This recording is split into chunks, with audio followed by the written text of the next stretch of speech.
प्यारे लोगों, संतों की वाणी में सब मनुष्यों को सदा से यही उपदेश है कि जो मनुष्य कष्टों में पड़े हैं वे मुमुक्षु बने।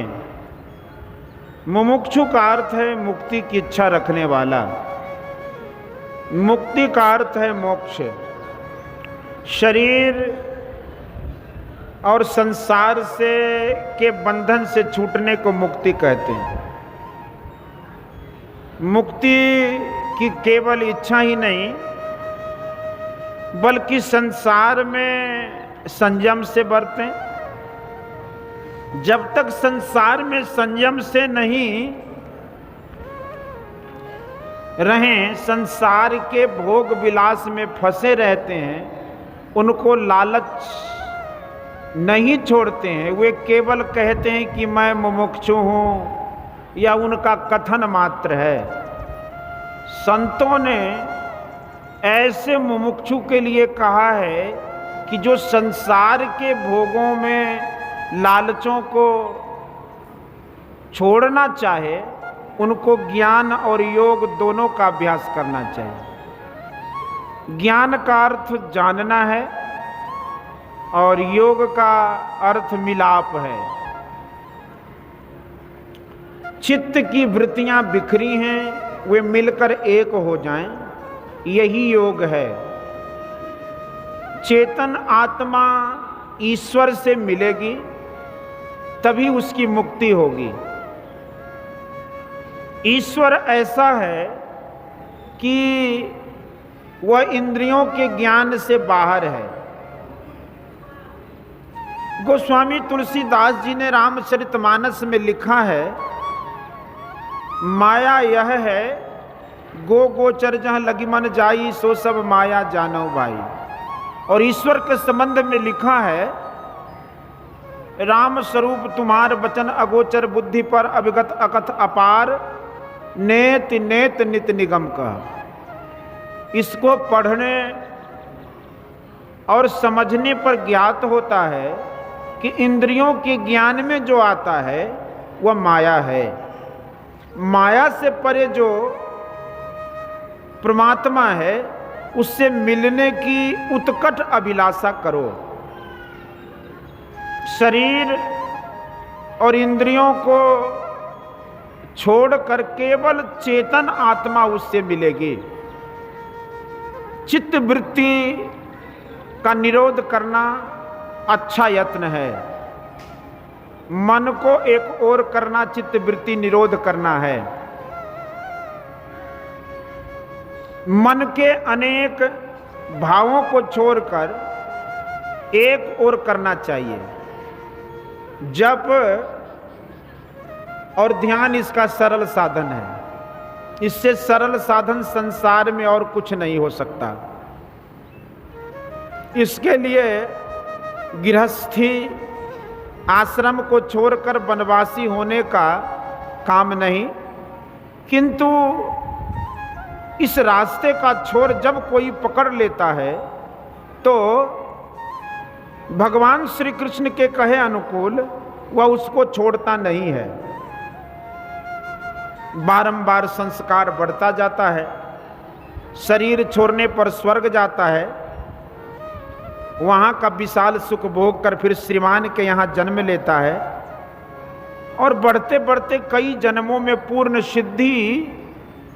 सिद्ध होगा, यानी परमात्मा मिलेगा, मुक्ति मिलेगी। अपनी सूरत उस ओर लगाए रहो, जहाँ सूरत लगी रहेगी वहीं पहुँचोगे। जाकी सूरत लगी रही जहाँ, कह कबीर सो पहुँचे तहवां। शरीर रहते जो प्रत्यक्ष नहीं हुआ, शरीर छूटने पर उसकी प्रत्यक्षता हो, ऐसा संतों ने नहीं कहा। शिव जी ने ब्रह्मा जी से कहा कि संसार से पार होने के लिए ज्ञान और योग दोनों का दृढ़ता से अभ्यास करो।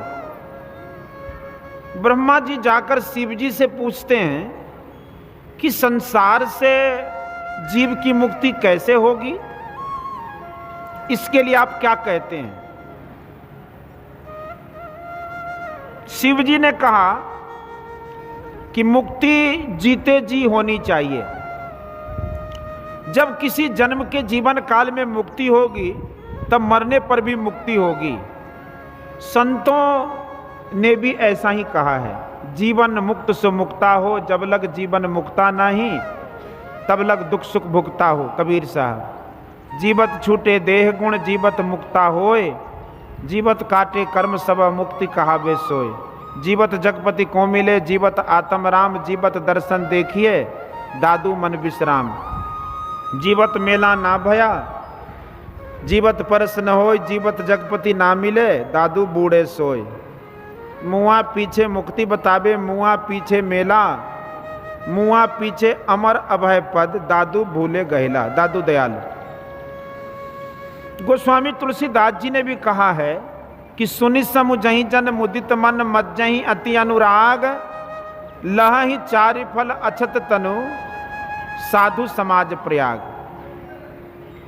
सभी संतों की वाणी में यही उपदेश है। लोग योग के विषय में डरते हैं क्योंकि वे जानते नहीं हैं। जप करना ध्यान करना भी योग है। जप योग, ध्यान योग, मानस जप सब जपों में श्रेष्ठ है। इसमें जिह्वा और ओठ नहीं हिलते फिर भी जप होता है। जप होते रहने से मन किसी तरफ नहीं जाता। चित्तवृत्ति निरोध के लिए जप करना चाहिए। पूजा कोटि समम स्तोत्रम, स्तोत्र कोटि समम जपः, जप कोटि समम ध्यानम, ध्यान कोटि समोलयः। अर्थात पूजा से बढ़कर स्तुति है, स्तुति से श्रेष्ठ जप है, जप से बढ़कर ध्यान है और ध्यान से श्रेष्ठ लय है। संतों ने जप और ध्यान के द्वारा ईश्वर की भक्ति करने के लिए कहा। इसमें समझो कि तुम्हारे शरीर में दो भाग हैं, बाईं दाईं बाईं ओर का मिलाप जहाँ है वह मध्य है, दाईं ओर की वृत्ति पिंगला और बाईं ओर की ईड़ा और बीच में सुषमना है। कोशिश करो तो मध्य वृत्ति में रखकर जप करने के लिए उस स्थान में मन को लगाओ। तीर्थ स्नान इसलिए लोग करते हैं कि उससे पुण्य होता है, ऐसा लोगों का विश्वास है। संतों ने कहा कि दाईं गंगा, बाईं अमना और बीच में सरस्वती की धारा है, इनमें गोता लगाकर देखो कि तुम्हारा मन कितना शुद्ध होता है। जो उस स्थान पर अपने को डुबाता है तो जितनी देर मन डूबता रहता है उतनी देर तक विषय वहाँ जा नहीं सकता।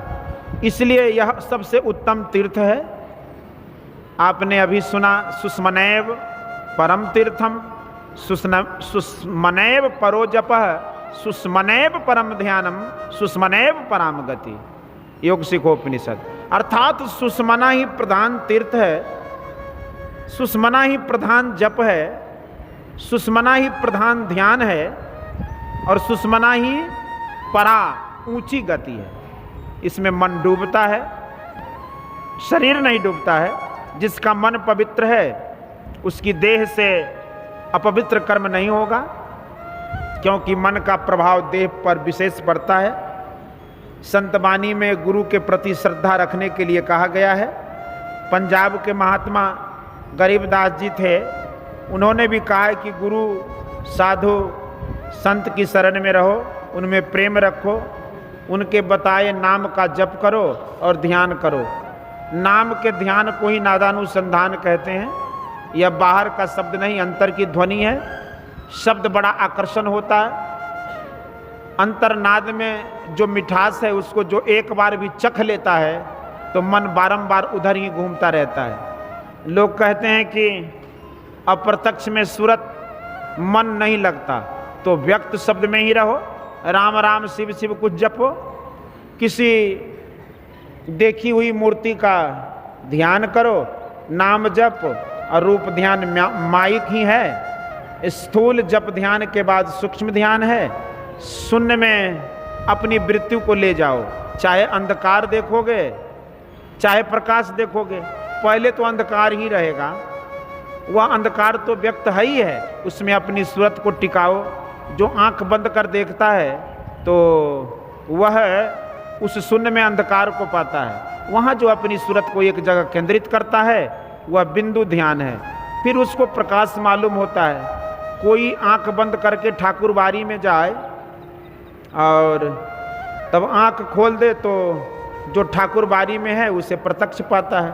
उसी तरह जब वृत्ति सूक्ष्म में प्रवेश करती है तब वह उसे देखती है जो वहाँ है। प्रकाश के बाद शब्द की सीढ़ी है, प्रकाश में स्वतः शब्द मिलता है, फिर परमात्मा को पाता है। जो संतों ने कहा कि इसके लिए साधक को नित्य सत्संग का सहारा लेना चाहिए और ध्यान करना चाहिए। सत्संग के द्वारा ज्ञान होता है और जानने में आता है कि इसकी क्रिया क्या है। वह क्रिया किसी सच्चे गुरु से सीख लीजिए जिन पर आपकी श्रद्धा हो। गुरु के ज्ञान को सीख लेने पर